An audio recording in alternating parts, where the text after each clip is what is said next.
Price Lord. இயேசுவின் நாமத்தினாலே அன்பின் வாழ்த்துக்கள். இன்றைக்கி நம்ம என்ன பார்க்க போகிறோம் அப்படின்னா, ஜான் பனியன் அவர்கள் எழுதின மோட்ச பயண புத்தகம். அதைத்தான் நம்ம எபிசோடாக பார்த்துருந்துட்டுருக்கோம்.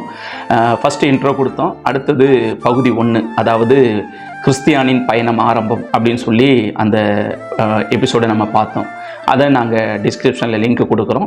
பார்க்காதவங்க அதை பாருங்கள். அது உங்களுக்கு ரொம்பவும் பிரயோஜனமாக இருக்கும். இந்த புத்தகத்தில் நம்ம பார்க்குற ஒவ்வொரு பகுதியிலையும் நம்மளுடைய வாழ்க்கையில் நடந்த காரியங்களோ இல்லை நம்மளுடைய நண்பர்கள் வாழ்க்கையில் நடந்த காரியங்களோ தான் இந்த புத்தகத்தில் பிரதிபலிக்கும்.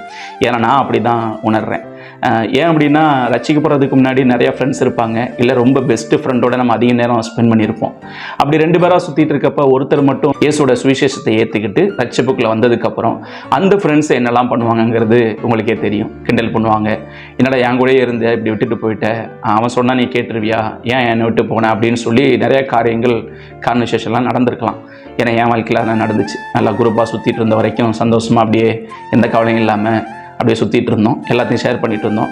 ரட்சிப்புன்னு வரும்போது ஒரு ஸ்டெப்பு பேக் எல்லாமே அவங்களும் மூவ் பண்ண ஆரம்பிச்சிட்டாங்க. சரி, இவனை ஒன்றும் பண்ண முடியாது அப்படின்ட்டு. ஸோ இந்த அனுபவங்கள் தான் இன்றைக்கி நாம் பார்க்க போகிற இந்த அயலார் இருவர் அப்படிங்கிற தலைப்பின் கீழே பார்க்க போகிற வீடியோவோட மெயின் கண்டென்ட் ஆகும். இந்த வீடியோ முடித்ததுக்கப்புறம் நீங்கள் உங்கள் வாழ்க்கையில் இதை நீங்கள் அனுபவிச்சிருக்கீங்களா என்ன அப்படிங்கிறத நீங்கள் முடிஞ்ச வரைக்கும் காமெண்ட்ஸில் சொல்லுங்கள். இந்த வீடியோக்குள்ளே இப்போ போகலாம்.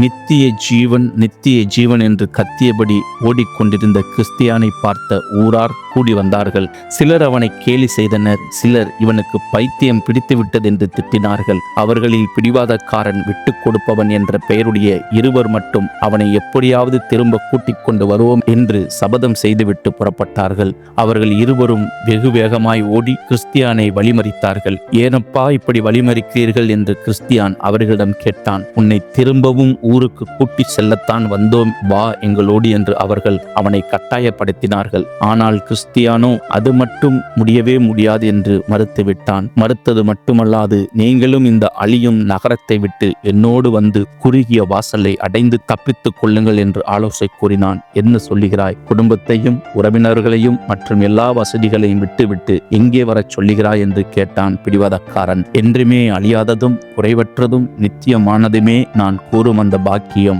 அதுவே நித்திய பேரின்பம். நீங்கள் விரும்பினால் இந்த புத்தகத்தில் படித்து பாருங்கள் என்றான் கிறிஸ்தியான். உன் புத்தகத்தை தூக்கி புதரில் வீசு. தம்பி, விட்டு கொடுப்பவனே வா, நாம் போகலாம். இவன் ஏதோ ஒரு பைத்தியக்கார கூட்டத்தில் சேர்ந்து விட்டான் என்று தன்னோடு வந்தவனை அழைத்தான் பிடிவாதக்காரன். மாமா, அப்படியெல்லாம் திட்டாதீர்கள். இந்த கிறிஸ்தியான் சொல்வது உண்மையாய் இருக்குமோ? அவன் தேடி போகும் நித்திய வாழ்வு நாம் இந்த பூமியில் அனுபவிப்பதை விட மேலானதாக இருக்குமோ? அவனோடு போகலாமா என்று நான் நினைக்கிறேன் என்றான் விட்டு கொடுப்பவன். பிடிவாதக்காரன் கோபமாய் சொன்னான், உனக்கு பைத்தியம் பிடித்து விட்டதா? இவனை நம்பாதே, படுகொலியில் தள்ளிவிடுவான். நீ பேசாமல் என்னுடன் திரும்பிவிடு. விட்டு கொடுப்பவன் திருப்தி அடைந்தவனாக, மாமா, நான் இந்த நல்ல மனிதருடன் செல்வதாக முடிவெடுத்து விட்டேன். என்ன நடந்தாலும் நடக்கட்டும் என்று கூறி குறுகிய வாசலை நோக்கி கிறிஸ்தியானுடன் நடக்க ஆரம்பித்தான். நீங்கள் தாராளமாக போகலாம். நான் ஒன்றும் உங்களைப் போல முட்டாள் இல்லை. என் குடும்பம்தான் எனக்கு முக்கியம் என்று கூறி பிடிவாதக்காரன் தனது ஊரை நோக்கி திரும்பி நடந்தான். கிறிஸ்தியானும் விட்டு கொடுப்பவனும் ஒருவரோடொருவர்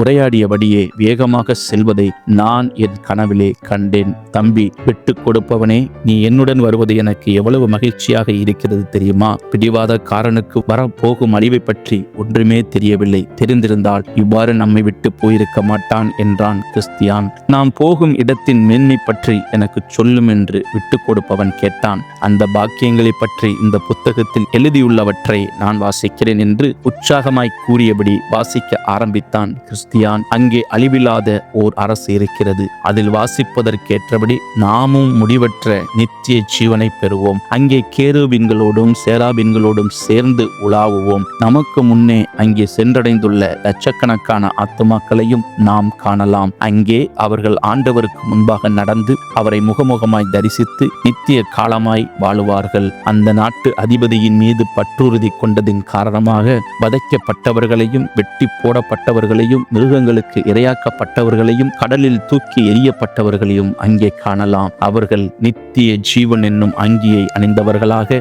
மகிமையோடு நித்திய காலமாய் வாழ்வார்கள். அடடா, என்ன மகிழ்ச்சி, என்ன மகிழ்ச்சி! அதை பற்றி கேள்விப்படுவதே இவ்வளவு மகிழ்ச்சியாக இருக்கிறதென்றால் நேரில் பார்த்து அனுபவிக்கும் போது எவ்வளவு ஆனந்தமாக இருக்கும். இதில் நமக்கு பங்கு கிடைக்குமா? அந்த பங்கை பெற்றுக்கொள்வது எப்படி என்று ஆவலுடன் கேட்டான் விட்டு கொடுப்பவன். அந்த நாட்டின் தலைவர் அதை பற்றி இந்த புத்தகத்தில் தெளிவாக கூறியுள்ளார். சுருக்கமாக சொன்னால், நமக்கும் அந்த பங்கு வேண்டுமென்று உண்மையாகவே வாஞ்சித்தால் அவர் அதை இலவசமாகவே கொடுக்க சித்தமுள்ளவராக இருக்கிறார் என்றான் கிறிஸ்தியான். அன்பு நண்பரே, மிகவும் நல்லதாக போய்விட்டது. இனியும் காலதாமதம் பண்ணாமல் வேகமாக நடந்து செல்வோம் என்று கிறிஸ்தியானை துரிதப்படுத்தினான் விட்டு கொடுப்பவன். வீடியோ பார்த்துருப்பீங்க.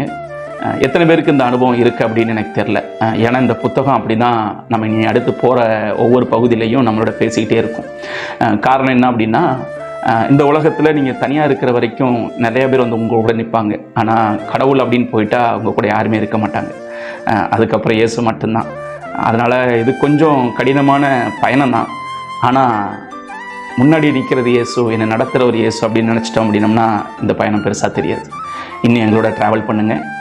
நாங்கள் உங்களோட ட்ராவல் பண்ணுறோம். இனி அடுத்த பகுதியில் பார்க்கலாம். Praise Lord.